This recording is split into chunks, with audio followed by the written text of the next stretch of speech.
হে কৃষ্ণ করুণা সিন্ধু দীনবন্ধু জগৎপতে গোপীশ গোপিকা কান্ত রাধাকান্ত নমস্তুতে। আজকে বিজয়া একাদশীর শুভ সময় এবং ব্রত মাহাত্ম্য কাহিনী আপনাদের সাথে শেয়ার করব এই ভিডিওর মাধ্যমে। আপনারা জানেন এর আগের ভিডিওটাই আমি বিজয়া একাদশীর ওপরেই করেছি। ওখানে বিজয়া একাদশীর মাহাত্ম্য, গুরুত্ব, পারণ মন্ত্র, সংকল্প মন্ত্র সবটাই বিস্তারিত আমি ওই ভিডিওর মাধ্যমে আপনাদেরকে শেয়ার করেছি। আপনারা দেখে নেবেন চাইলে ওই ভিডিওটা একবার। আর আজকে এই ভিডিওর মাধ্যমে আমি একাদশীর সময়সীমাটা আরেকবার আপনাদের সাথে শেয়ার করব, আর তার সাথে ব্রত মাহাত্ম্য কাহিনীটা আপনাদের সাথে শেয়ার করে দেবো। আপনারা সবাই শুনবেন। যারা ব্রত করছেন তারা তো শুনবেনই, নালে ব্রতের ফল হয় না। আর যারা করছেন না তারাও কিন্তু ভগবানের এই ব্রত কথাটা শ্রবণ করে নেবেন। সনাতন ধর্মে একাদশীর বিশেষ মাহাত্ম্য আছে। আপনারা জানেন 12 মাসে 24টা একাদশী পড়ে। প্রত্যেকটা একাদশীর আলাদা আলাদা গুরুত্ব এবং তাৎপর্য কাহিনী আছে। আপনারা সেটা যারা করেন তারা জানেন। বিশ্বাস অনুযায়ী একাদশীর দিন ভগবান বিষ্ণুর উপাসনা করলে জীবনে নানা বাধা দূর হয় এবং শত্রুর ওপর বিজয় লাভ করা যায়।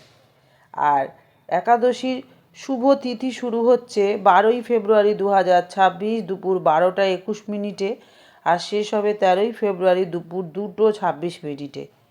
যেহেতু একাদশীর তিথি উদয়কাল 13ই ফেব্রুয়ারি পড়েছে, তাই এই বছর বিজয়া একাদশী পালিত হবে শুক্রবার 13ই ফেব্রুয়ারি 2026। উদয় তিথি মেনেই সাধারণত আমরা একাদশী পালন করি, সেই হিসাবে শুক্রবার পালিত হবে। তাই সবাই শুক্রবারই করবেন এই একাদশী।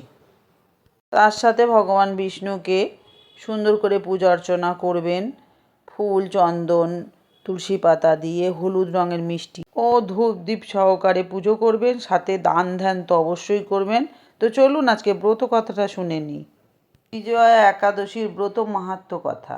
মহারাজ যুধিষ্ঠির শ্রীকৃষ্ণকে বললেন, হে বাসুদেব, ফাল্গুন মাসের কৃষ্ণপক্ষের একাদশীর মাহাত্ম্য অনুগ্রহ করে আমাকে বলুন।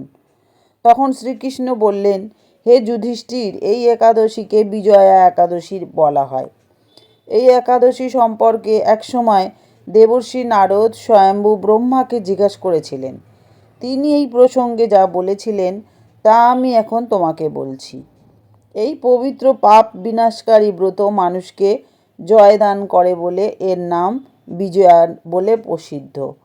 পুরাকালে শ্রীরামচন্দ্র যখন 14 বছরের জন্য বনে গিয়েছিলেন, সীতা ও লক্ষ্মণের সঙ্গে তিনি পঞ্চবটী বনে বাস করতেন। সেই সময় লঙ্কাপতি রাবণ দেবী সীতাকে হরণ করে নেন। সীতার অনুসন্ধানে রামচন্দ্র চতুর্দিক ভ্রমণ করতে থাকেন। সেই সময় রামচন্দ্রের সাথে মৃতপ্রায় জটায়ুর সাক্ষাৎ হয়। জটায়ু রাবণের সীতাহরণের সমস্ত বৃত্তান্ত রামচন্দ্রকে জানিয়ে মৃত্যুবরণ করেন।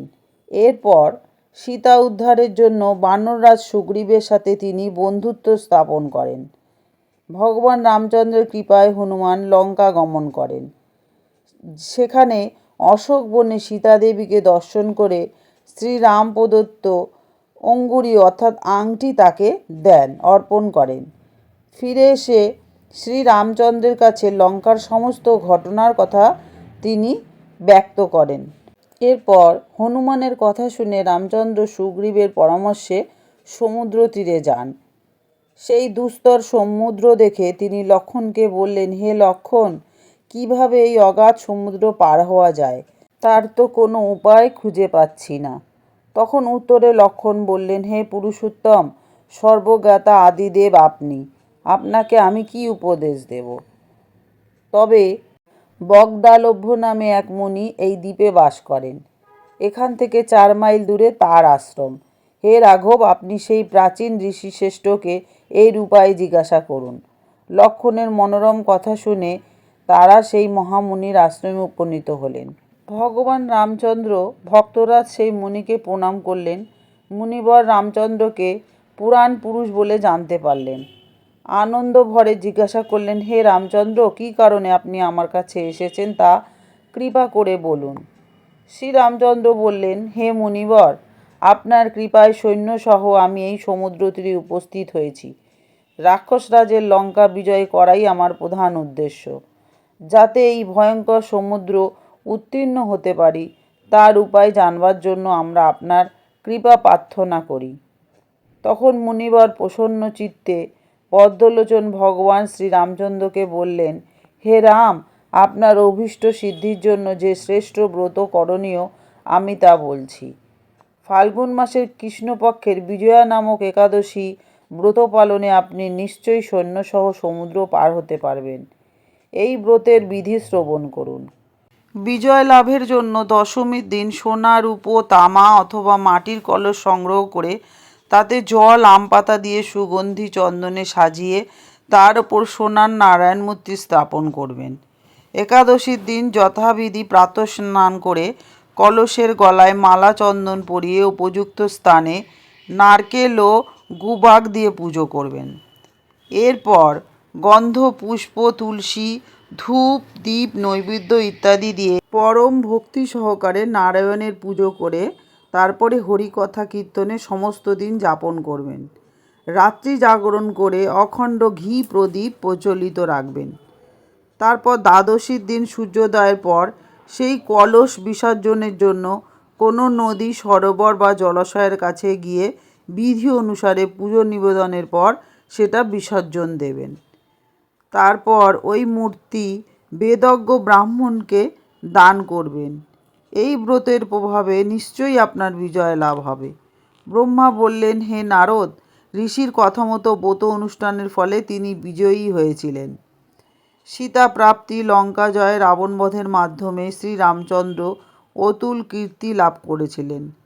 তাই যথাবিধি যে মানুষ এই ব্রত পালন করবেন তাদের এই জগতে জয়লাভ এবং পরজগতে অক্ষয় সুখ সুনিশ্চিত জানবে। হে যুধিষ্ঠির, এই কারণে এই বিজয় একাদশীর ব্রত পালন অবশ্য কর্তব্য। তাছাড়াও এই ব্রতকথা শ্রবণ এবং কীর্তন মাত্রই বাজপেয় যজ্ঞের ফল লাভ হয়। অথ পবিত্র বিজয়া একাদশীর ব্রতকথা সমাপ্ত। হরে কৃষ্ণ কৃষ্ণ কৃষ্ণ হরে হরে, হরে রাম রাম রাম হরে হরে। বন্ধুরা, ভিডিওটা কেমন লাগলো অবশ্যই আমাকে কমেন্ট করে জানাতে ভুলবেন না। আর এই ভগবানের কথা জানেনই অমৃত সমান, সকলের সাথে শেয়ার করে সকলকে ভগবানের কথা শোনার সুযোগ করে দেবেন। একাদশী করুন বা নাই করুন, অবশ্যই ভগবানের কথা শ্রবণ করবেন। আর বলবো, এতক্ষণ আমার সাথে থাকার জন্য আপনাদেরকে অসংখ্য ধন্যবাদ। সবাই ভালো থাকুন, সুস্থ থাকুন, ভালো করে সুন্দর করে একাদশীর উপবাস পালন করুন, দান ধ্যান করুন, আরও বেশি মঙ্গল হবে। আপনারা সবাই জানেন দান সেবার মতো মহত্ব কাজ কিন্তু আর একটাও নেই। যাই হোক, আজকের ভিডিও শেষ করার আগে একটা কথা বলবো, কমেন্ট বক্সে অবশ্যই রাধে রাধে লিখে যেতে ভুলবেন না। তো আজকে আসি, আবার দেখা হচ্ছে নতুন আরেকটা ভিডিও নিয়ে। গোবিন্দ সকলকে সুস্থ রাখুক, ভালো রাখুক, আনন্দে রাখুক, এটাই ভগবানের কাছে প্রার্থনা করি। বন্ধুদেরকে বলবো সবাই সুন্দর করে একাদশী পালন করুন, ভগবানের কৃপা লাভ করুন, ভালো থাকুন, আনন্দে থাকুন। হরে কৃষ্ণ, রাধে রাধে।